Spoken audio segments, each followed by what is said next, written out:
Hello student, welcome to my channel. आज हम Hilbert space की थ्योरम नंबर 12 करेंगे, बेसल्स इनइक्वालिटी। प्रीवियस वीडियो में हमने थ्योरम नंबर 11 करी थी, ग्राम स्मिथ ऑर्गेनाइजेशन इन प्रोसेस। अगर आपने वो वीडियो नहीं देखी है तो डिस्क्रिप्शन में प्लेलिस्ट का लिंक गिवन है, आप वहां से देख सकते हैं। This theorem is important for 16 marks. ये भी आपको स्टेट एंड प्रूफ आएगी। बेसल्स इनइक्वालिटी, सबसे पहले इसकी स्टेटमेंट करते हैं। लेट कर लिया कि u1 u2 up to so on be a countable norm orthonormal set in inner product space है, और x किसको बिलोंग कर रहा है? हमारा इनर प्रोडक्ट स्पेस x को। देन हमने प्रूफ क्या करना है कि summation n is equal to 1 to infinity mod of inner product of x comma un square is less than equal to norm of x square for all x belongs to x. Also हमने proof करना है the equality holds if and only if x is equal to summation n is equal to 1 to infinity inner product of x comma un. ये हमने proof करना है। सबसे पहले हम फर्स्ट कंडीशन को प्रूफ करते हैं। लेट कर लिया कि एक्सएम किसके इक्वल है? Summation n is equal to 1 to infinity x u n comma u n. इस पूरी टर्म को हमने एक्सएम लेट कर लिया, और एम कहां तक वेरी कर रहा है? 1 2 3 up to n up to infinity, मतलब एम हमारा इंफिनिटी तक बिलोंग कर रहा है। अब हमने प्रीवियस वीडियो में प्रूव किया था कि u1 u2 un क्या हमारे ऑर्थोनॉर्मल सेट्स हैं। देन इसको हम कैसे लिख सकते हैं? x xm की यहाँ पे वैल्यू पुट कर दी। देन उसके बाद हमने इसको कंबाइन कैसे किया? ये टर्म एज इट इज, यहाँ पे हमने क्या लिख दिया? x un। इसमें बार कैसे आया? क्योंकि ये पीछे है, तो पीछे जब भी टर्म हमारी पीछे होती है तो इसके ऊपर बार आ जाती है। अगर हमारा आगे स्केलर होता है, जैसे अल्फा अगर आगे वाली टर्म के साथ होता है तो एज इट इज आ जाता है, बट अगर पीछे हो तो हमारे पास बार होकर आता है। जैसे कि अगर हमारे पास ऐसे हो x अल्फा y की इनर प्रोडक्ट हो, तो हम इसको बाहर कैसे निकालते हैं? अल्फा बार x y की इनर प्रोडक्ट। तो ये रूल हमने यहाँ पे यूज किया है। उसके बाद हमने क्या किया? यहाँ पे फिर से प्रॉपर्टी लगा दी। x y की बार किसके इक्वल होता है? Mode of x y square. तो यहाँ पे ले लिया और इसको इक्वेशन 1 ले लिया। नेक्स्ट स्टेप में हमने क्या किया? पहले हमने क्या लिया था? x xm, अब हम xm x ले रहे हैं। फिर से इसकी वैल्यू पुट कर दी और ये टर्म एज इट इज। अब हम आगे से कॉमन निकाल रहे हैं तो इसके ऊपर बार नहीं आएगा, और अंदर क्या आ जाएगा? un x। क्योंकि मैंने बताया था आपको, अगर हमारे पास ऐसे हो, बिकॉज अल्फा x y मतलब स्केलर अगर हमारे आगे हो तो इसको हम एज इट इज लिख देते हैं, इसके ऊपर बार नहीं आता। तो ये रिजल्ट भी आपने ध्यान रखना है। अब हमारे पास un x है, तो इसको हम चेंज कैसे लिख सकते हैं? x un बार, क्योंकि हमारे पास ये प्रॉपर्टी होती है। x y की इनर प्रोडक्ट किसके इक्वल होती है? y x बार के। फिर से प्रॉपर्टी लगा दी, यहाँ पे बन गया mode of x un square. ये सारे रिजल्ट आपने एज इट इज लिखने हैं, क्योंकि इसके भी नंबर्स मिलते हैं। अब हमने क्या ले लिया? जर्नल ले लिया xm, क्योंकि हम चेक कर रहे हैं कि इन तीनों टर्म्स में देखो, ये वाली टर्म और ये वाली टर्म हमारी सेम आ गई। अब इसके लिए भी चेक करते कि ये भी इक्वल आ रही है कि नहीं आ रही, तो दोनों में इसकी वैल्यू पुट कर दी। यहाँ पे सेम था तो पहले n is equal to 1 m ले लिया, और यहाँ पे k is equal to 1 m ले लिया। मतलब पहले n के लिए लिया, k के लिए, क्योंकि दोनों टर्म सेम है तो हमारे जो समेशन है वो भी सेम हो जाते हैं। तो इसके लिए पहले n is equal to 1 to m ले लिया, तो k is equal to 1 to m ले लिया। अब इसको कंबाइन करते हैं। अगर हम आगे से निकाल रहे हैं तो एज इट इज आएगा, अगर हम पीछे से निकाल रहे हैं तो बार आएगा। अंदर क्या रह गया? un uk। और हमेशा याद रखना है कि जो भी एक्स वाली टर्म है उसी के ऊपर कंजुगेट आएगा। ये देखो x वाली टर्म है तो इसी के ऊपर कंजुगेट आएगा, u वाली टर्म पे कंजुगेट नहीं आता है। अब इन दोनों समेशंस को कंबाइन कर लिया तो अंदर क्या आ गया, u x comma u n, x comma u k, u n comma u k. अब इन दोनों को कंबाइन कर लिया तो क्या आ जाएगा हमारे पास, यहां पे फिर से हमने एक रिजल्ट लगाया है। ये देखो जो के वाला समेशन था उसको ब्रेक कर दिया, क्योंकि हमारे पास रिजल्ट होता है कि अगर इक्वल टर्म्स हैं तो उसकी वैल्यू 1 होती है, बाकी सभी की वैल्यूज क्या हो जाती हैं, 0। मतलब ये टर्म तो एज इट इज आ गई। अब हमने के को अगर एन पुट किया तो यूएन वाली टर्म आ गई, मतलब इसकी वैल्यू 1 आ गई। बाकी सारी टर्म्स हमारी क्या आ जाएंगी, 0 आ जाएंगी, क्योंकि यू1 के साथ इसका कॉम्बिनेशन क्या होगा, 0 होगा। ये देखो यहाँ पे आप रिजल्ट भी लिख सकते हो, 0 if n is not equal to k, 1 if n is equal to n है। तो यहाँ पे ये रिजल्ट को ले लिया हमने, या n इज इक्वल टू के लिख सकते हो यहाँ पे। उसके बाद हमने क्या किया, इन दोनों को कंबाइन कर लिया, इसकी वैल्यू क्या होती है, 1। यहाँ पे 1 ले लिया, क्योंकि अगर n इज इक्वल टू के है तो इसकी वैल्यू 1 होती है। अब इन दोनों को हम क्या लिख सकते हैं, mod of x in product of x comma u n square. तो तीनों फ्रॉम 1 to 3 से हमारे ये तीनों वैल्यू इक्वल आ गई।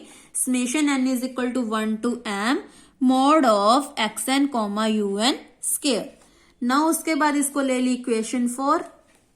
देन उसके बाद हमने क्या किया, now 0 less than equal to norm of x minus x m square is equal to, अब इस स्क्वायर है इसको 2 टाइम्स लिख दिया। इसको ओपन कैसे करेंगे, x comma x minus x comma x m minus x m comma x minus minus plus x m comma x m. ये 1 होता है, ये दोनों 0, ये भी 1 होता है।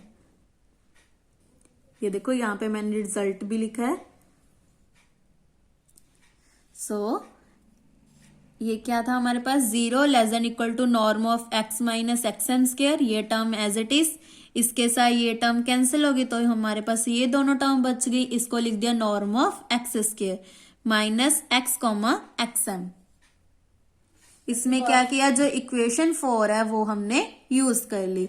देन अब हमने यहाँ पे क्या किया, जो x कोमा एक्स एम की वैल्यू थी यहाँ पे पुट कर ली, जो हमने ऊपर प्रूव की थी। तो क्या आ गया, summation n is equal to 1 to m mod of x comma u n square. Then उसके बाद हमने ले लिया इसको इक्वेशन 5। नाउ लेट कर लिया u1 u2 up to so on. हमारे पास क्या है, infinite countable orthonormal subsets of a inner product space x है। ये हमें क्वेश्चन में भी गिवन था। अब हमने प्रूफ क्या करना है, देखो यहां तक तो हमने प्रूफ कर लिया। हमने क्वेश्चन में प्रूफ क्या करना है कि जो ये टर्म है वो क्या है, less than equal to norm of x square है। मतलब ये पूरी term less than equal to x square proof करनी है। उसके बाद हम इक्वालिटी प्रूफ करेंगे। तो उसके लिए हम क्या कर रहे हैं, अब हमारे आधा पार्ट तो प्रूव हो गया कि ये टर्म हमारे पास आ गई। उसके लिए हमने क्या ले लिया, ये हमारे पास countable in orthonormal inner subsets of inner product space है। ये हमें क्वेश्चन में गिवन है। सिंस u1 u2 un हमारे क्या है, finite countable orthonormal subsets of x है। मतलब इसको हम क्या लिख सकते हैं, 0 less than equal to norm of x square minus summation n is equal to 1 to m mod of x comma x n square. यहाँ पे n आएगा। अब हमने क्या किया, ये माइनस है, इधर आके प्लस बन गया, less than equal to norm of x square आ गया यूजिंग इक्वेशन नंबर 5। मतलब इसको लेस देन इक्वल टू ये वाली टर्म ले ली हमने। अब ये टर्म नेगेटिव है, इधर आके पॉजिटिव बन गई, ये टर्म एज इट इज। तो इसका मतलब क्या है, summation n is equal to 1 to m mod of x comma u n square is mth partial sum of the series summation n is equal to 1 to infinity mod of x comma u n square, ये हमारा क्या है, एक partial सम है। किसकी series है, m terms की series है। सिमिलरली हमने n टर्म्स की सीरीज लेनी है, वो भी हमारे पास क्या बन जाएगी, बाउंडेड बन जाएगी। बाउंडेड कहां से होगी, नॉर्म ऑफ एक्स स्क्वायर से। और ये क्या है, हमारा मोनोटोनिक इंक्रीजिंग फंक्शन है, क्योंकि ये इंक्रीज हो रहा है, तो इसका मतलब ये क्या है, हमारे पास मोनोटोनिक इंक्रीजिंग फंक्शन है। Therefore the sequence of nth partial sum of the series, ये हमारे पास क्या बन जाएगा, कन्वर्जेंट बन जाएगा, क्योंकि हमारी जो सीरीज है बाउंडेड भी है, मोनोटोनिक इंक्रीजिंग है, तो इसका मतलब ये क्या है, कन्वर्जेंट है। और इंक्रीजिंग है तो इसकी कन्वर्जेंस को क्या होगी, लीस्ट अपर बाउंड के। अगर डिक्रीजिंग होती तो यहाँ पे क्या आता, ग्रेटेस्ट लोअर बाउंड आ जाता। अब हमारे पास इंक्रीजिंग सीक्वेंस है, तो इसका मतलब ये क्या है, हमारे पास लीस्ट अपर बाउंड। इसका अपर बाउंड कौन सा है, नॉर्म ऑफ एक्स स्क्वायर।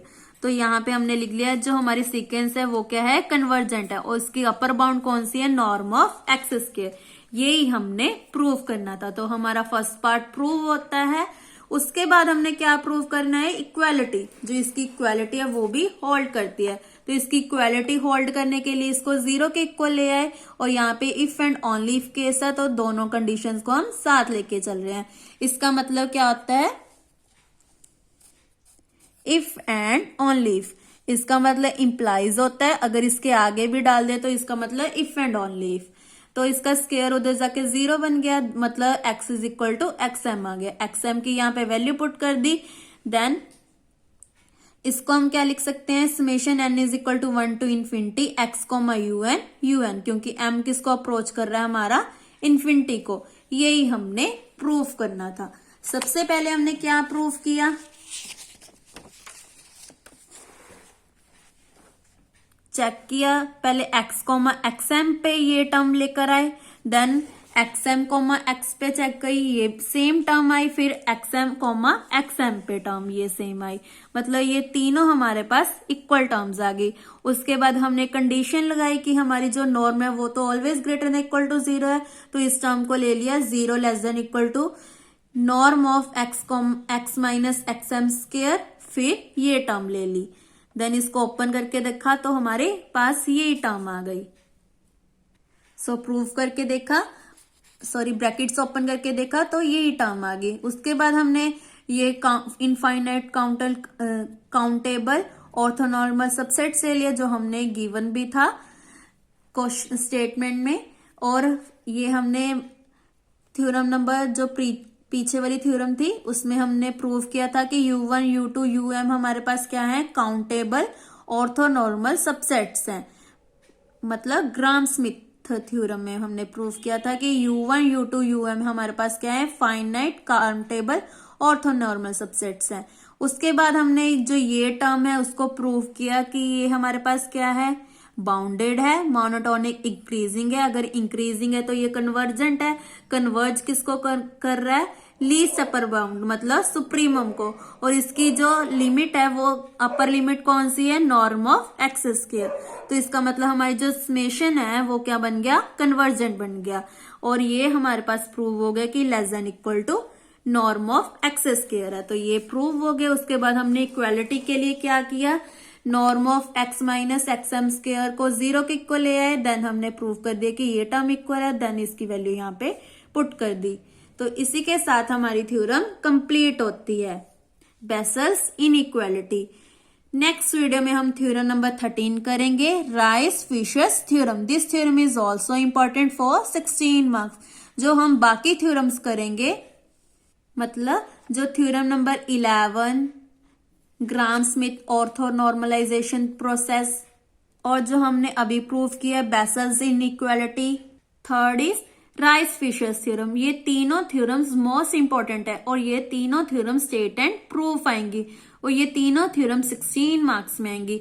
जिसके आगे वाली थ्योरम्स भी करेंगे वो सभी थ्योरम्स मोस्ट इंपॉर्टेंट है।